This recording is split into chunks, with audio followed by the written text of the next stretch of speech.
And a great pleasure to welcome to the Book Talk segment of the show today, man, who has written a very interesting book, kind of a follow-up to a poem that he wrote. We'll find out about it. It's called What Teachers Make in Praise of the Greatest Job in the World. We're joined today by Taylor Molly, who was a classroom teacher for many years and wrote a poem about teachers, and now it has turned into this book. And Taylor, thanks for joining us today. How are you?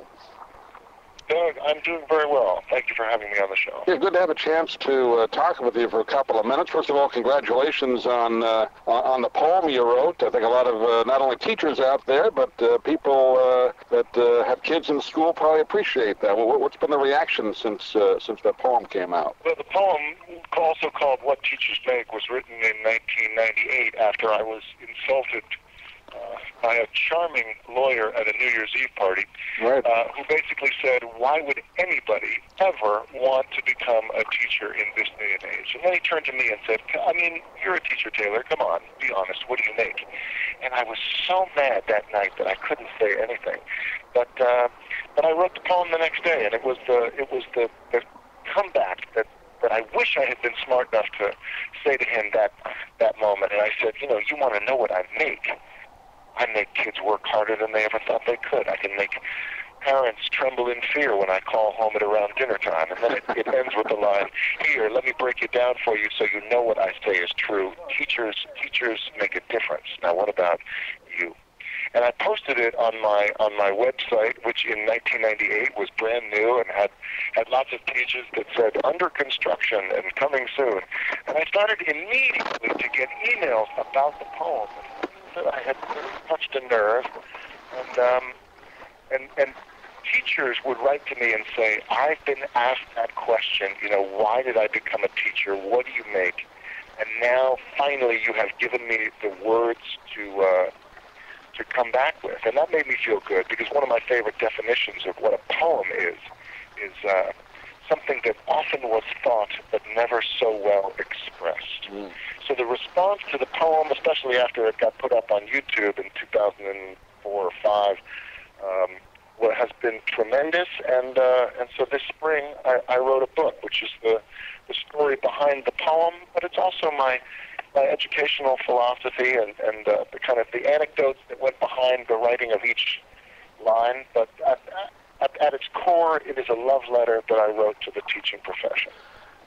It really is amazing that when you think of it, what YouTube has done. I mean, the internet is great in some ways, not so great in other ways. But your poem, like you said, back in '98, and again on YouTube a few years ago, got out there and it touched a nerve. And you hear so many stories, Taylor, particularly down here in our area, Florida, school budgets being slashed, and teachers have to, sometimes pay for their own supplies for the kids. It sounds like a profession that nobody would want to go into, not because it's not an important one, but because of budget cuts. Is that throughout the whole country like that?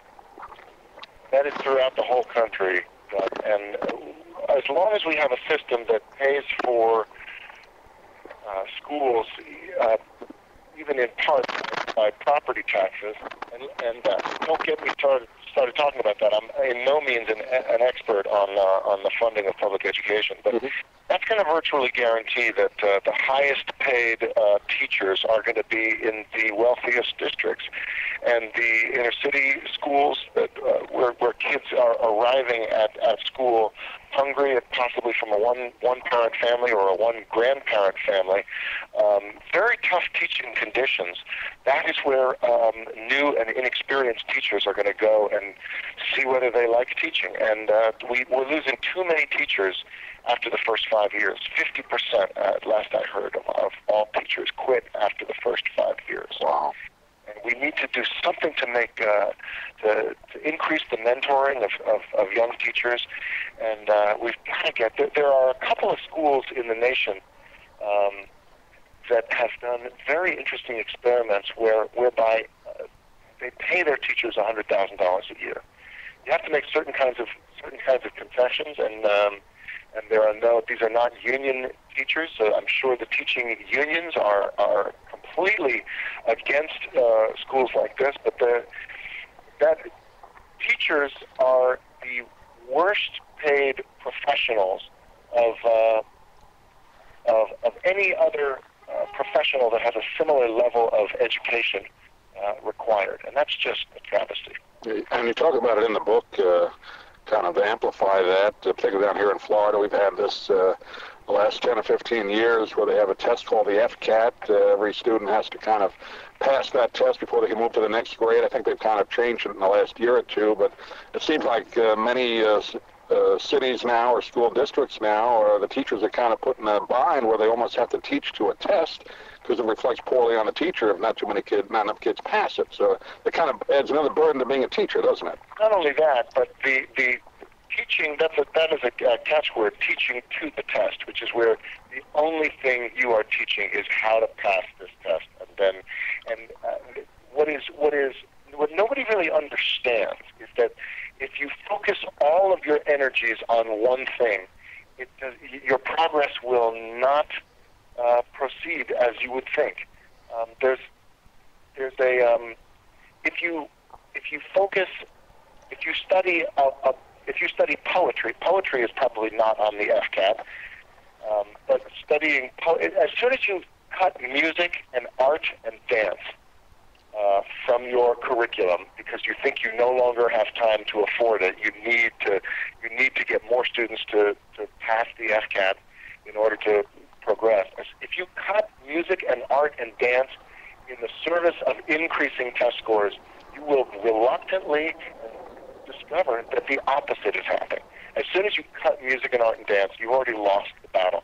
I can't explain to you why it works out that students who study music, art, and dance do better in their other subjects.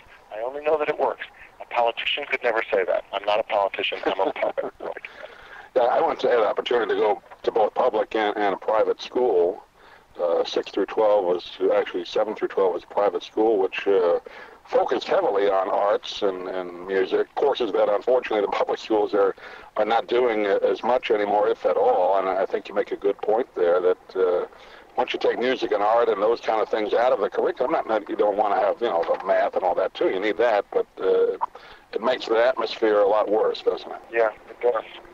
There's a gravestone in the same cemetery where Jackson Pollock is buried, and the gravestone says, "Poets and artists may not save the world, but without them, there is no world worth saving." Yeah, good point. I know we have limited time today, Taylor. Just give a capsule view, if you would. What will people get out of the book, or what do you hope people will get out of the book on their opinion of teaching? A renewed appreciation for the job that teachers do. It is, as I may have said, my love letter to the teaching profession.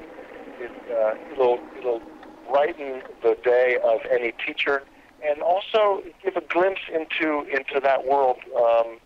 If you have a son or a daughter who has a great teacher, this will give you a glimpse into what our life is like.